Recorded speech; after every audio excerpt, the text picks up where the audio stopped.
been talking about what this group did over the last 3 weeks. And as I'm listening to it as someone who was in the group, it all makes perfect sense. And then when I think of it as someone who wasn't part of this group, it sounds like a lot of telling. This is what we decided for you.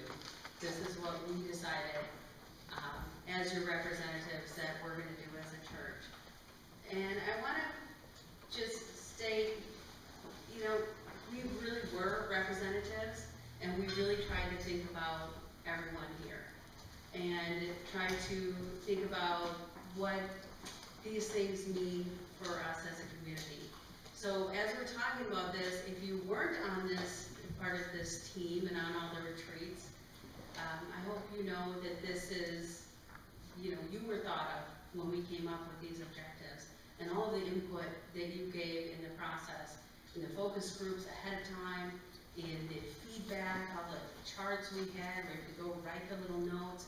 We labored over every comment, every word, every thought, every opinion, the ones that we saw a lot of, and kind of once in a while the oddball comment that we're trying to figure out, what did this mean?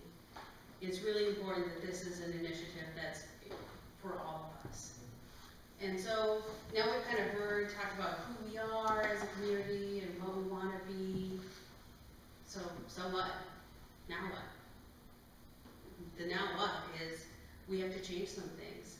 Not because anything is bad, not because anything is wrong, but if we are going to grow as a community and continue to grow as a church and a congregation, we need to be ready to adapt to what the world is looking for and see how we fit into that.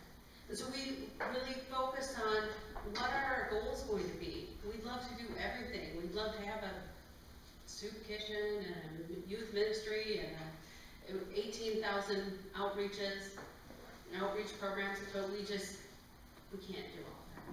So we have to narrow it down to what is most important and what are we hearing from all of you. And the first one that came up time and time again is we need an exciting youth ministry. Now, I know exciting is kind of a vague word. It is. This is a process.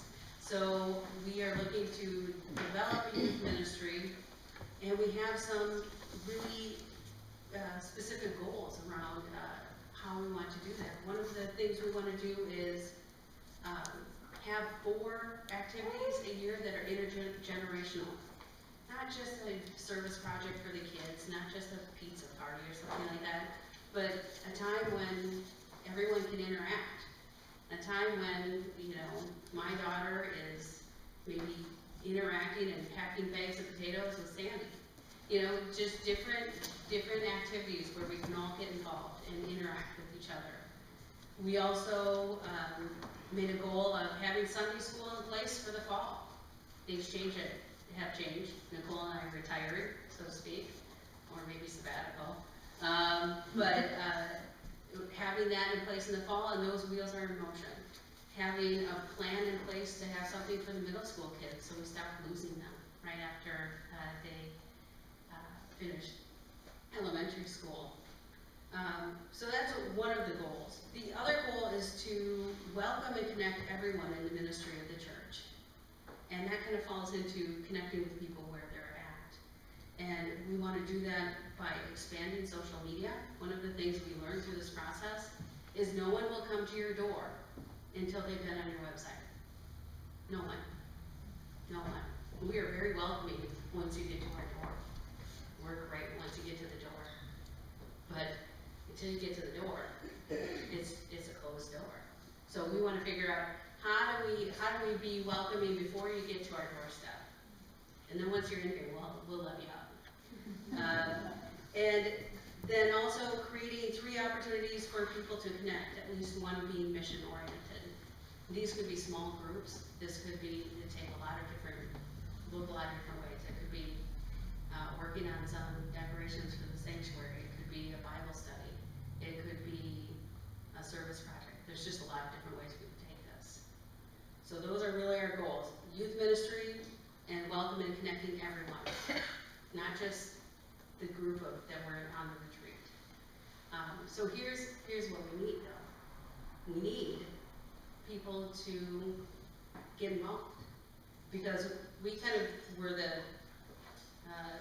people who determined kind of where we should go and what the goals are, but we're not the people, this isn't our thing. We're not going to say, okay, now here's what we need to do. Now it's time to say, who's in? Who's gonna help? And I know that for some of you, you hear that and you go, oh,